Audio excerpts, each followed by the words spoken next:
श्री स्वामी समर्थ. आज मौला टिफिनमध्ये मटकी वगैरे करून दिली होती. ती टिफिन वगैरे घेऊन स्कूलला गेली. आज माझे सासरे येणार होते म्हणून आज पनीर भाजी बनवायचा बेत होता. लगेच स्वयंपाकाची तयारीला लागली. किट्टू झोपलेली होती म्हणून पटकन आवरून घ्यायचं ठरवलं. आज पनीरची भाजी, मग भात, वरण, पोळी, पापड, सॅलेड असा मेनू ठरवला होता बनवण्याचा.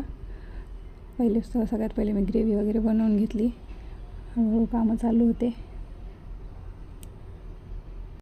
किट्टू तर काही कामं करू देत नाही. ती झोपल्यावरच मग कामं सगळे वगैरे करावं लागतात.